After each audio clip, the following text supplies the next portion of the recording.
Balik lagi, akhirnya saya memahami benar pertolongan tuh letaknya pada ketenangan.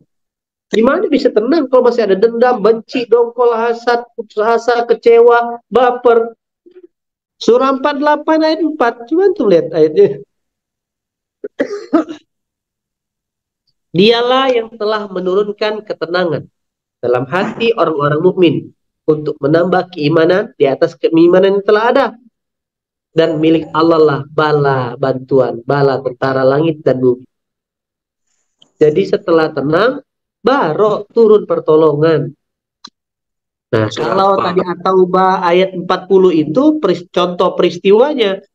Gara-gara Rasulullah tetap tenang, ketika dikejar kafir Quraisy, lah. Jika kamu tidak menolongnya Muhammad, sesungguhnya Allah telah menolongnya, yaitu ketika orang-orang kafir mengusir dari Mekah, sedang dia salah seorang dari dua orang ketika keduanya berada dalam gua. Ketika itu dia berkata kepada sahabatnya Abu Bakar, la tazan, innallaha ma'ana. Jangan Maka takut dan jangan. maka Allah menurunkan ketenangan kepada Muhammad dan membantu dengan bala tentara malaikat yang tidak terlihat oleh. Surah apa ya? Hah? Surat Surah apa? At-Taubah. Surat At-Taubah At-Taubah. 40. Tadi jawab atau 40 siapa tuh? Siapa nih? Amal pendidikan. Siapa sih? Gibran. Oh, oke, siap. Jadi, kenapa harus tenang?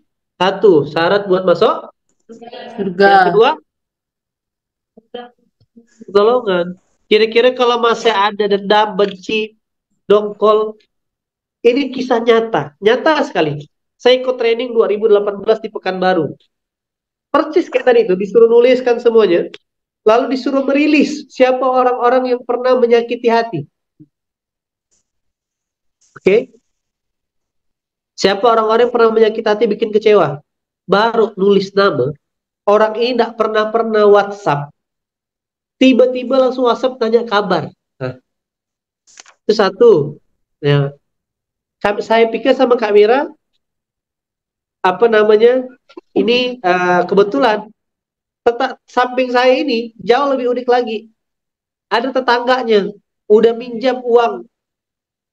Tak banyak sih, nggak sampai 5 juta. Tapi gara-gara utang 5 juta itu malah tetangganya yang kayak singa. Ditagih malah dia yang lebih garang. Kan gitu. Maka maka kalau saya dapat nasihat dari orang bijak, hindari hutang dan hindari piutang, karena itu akan berpotensi merusak silaturahmi. Hindari berutang sama orang, hindari meminjamkan hutang. Kalau ada butuh pinjam sedekah ya. Nah, boleh nggak pinjam udah 1 juta? Udahlah, anak kasih anti aja 100.000, selesai. Oke, karena potensi merusak silaturahmi besar. Akhirnya dituliskanlah tuh, nama fulan bin fulan saya ikhlaskan ya Allah. Tidak sampai setengah jam setelah orang ini merilis tentang kebencian dia, dendamnya sama kesalnya sama tetangganya, tiba-tiba masuk notifikasi 120 juta. Jebreng. Di kelas tuh lah, Ustadz, ini keajaiban. Ini ada piutang. Orang yang lama sekali, ini bahkan ini udah 3 tahun. Dan dia udah putus kontak. Dan tiba-tiba langsung bayar. Nah jadi, ketenangan hati itu kental sekali dengan pertolongan. Kejadian Nabi Muhammad. Yang kedua, kejadian Nabi Musa. Di surah 26. Ayat ke-63. Sekali-kali tidak. Inna ma'iya rabbi sayahdin. Kedua golong, kita benar-benar tersusul Musa, kata pasukannya. Enggak, kata Musa. Inna ma'iya rabbi sayahdin. Sesungguhnya Tuhanku bersamaku. Dan dia akan memberi petunjuk kepadaku. Kira-kira kalau orang bersama Allah tuh, gelisah gak dia? Kalau orang bersama Allah tuh tenang gak kira-kira? Jangan Tenang. Allah. Nurul tadi ketakutan seorang-seorang di rumah. Tiba-tiba ada Yahya datang. Dia tenang gak? Atau tambah takut? Ya kan? Tenang. Nah, itu baru levelnya suami. Misalkan kita tahu Bang Eris ini suka traktir orang, duitnya banyak tak habis-habis. Lalu kita jalan sama Eris. Toki ngantar telur sama Eris. Tenang nggak? Tenang, tenang ya Bang Eris. Kan itu. Lagi ada makhluk ya, ada suami, ada abang, ada bos. Jalan tenang. Nurul kemarin, Nurul Octavia. Betul-betul pergi ke Jakarta kemarin, sepeser duit pun tak dibawa dia. Dompet tak bawa, ATM tak bawa. Tenang nggak? Kan ada Bunda Peri itu dia. Bagus benar cara berpikir itu. Ya kan? Nah, tapi begitulah dia. Apa lagi sama Allah? Berarti itulah kenapa ma'as sobirin. Innallah ma'as sobirin. Allah sama orang yang sabar. Mana ada orang yang dendam, dengki, dongkol, hasut, ria, ujub, semaah, baperan, bisa dekat sama Allah. Kalau tak dekat sama Allah bisa masuk surga enggak? Kalau tak dekat sama Allah bisa Ya, dapat pertolongan enggak? Ada. ya. Nah, lalu gimana cara ngebuang ini semua tadi? Nah, orang sibuk. Balik lagi materi awal. Orang sibuk menghiasi diri, lupa menghiasi hati. Hati. Kelihatannya tak penting baca Quran, tak penting sholat malam, tak penting kumpul dalam majelis dengan orang-orang baik, tak penting puasa, tak penting zikir. Iya, karena tak nampak. Bagi dia tuh yang penting tuh cuan. Sehingga ketika cuannya pun dia dapatkan, untungnya pun dia dapatkan, tetap ya hatinya kosong. Saya sedang tidak berbicara tidak penting, untung penting. Tetapi bereskan dulu ini. Ketika hatinya sudah beres, ruhnya sudah beres, maka ketika dia dititipkan harta, dia tidak sombong. Betul? Tapi kalau hatinya belum beres, dititipkan harta, justru jadi sombong. Penting, tetap penting. Penting untuk bisa mendapat keuntungan, penting untuk bisa punya profit, penting juga untuk bisa kerja secara profesional. Tapi jangan lupa, sekali lagi, seharusnya seluruh energi itu untuk menghiasi hati. Banyak orang sibuk menghiasi diri, lupa menghiasi apa? Hati. Nah, uang memang bukan segala-galanya, tapi segala-galanya butuh uang. Uang bukan yang nomor satu, tapi untuk dapat produk kelas nomor satu butuh uang. Wah, Uang aja tak bisa bikin bahagia, apalagi tak punya uang. Betul nggak? Punya uang tak bikin bahagia, apalagi tak punya uang. Artinya sekali lagi saya mau sampaikan secara benang besarnya adalah dalam proses kawan-kawan memperbaiki diri, jangan lupa memperbaiki hati. Gitu. Bukan dipisahkan. Tapi hari ini banyak orang mendominasi, sibuk memperbaiki diri. Itulah. Sibuk memperbaiki fisiknya, penampilannya. Lupa memperbaiki hati. Gimana cara memperbaiki hati tadi? Nomor satu ngapain?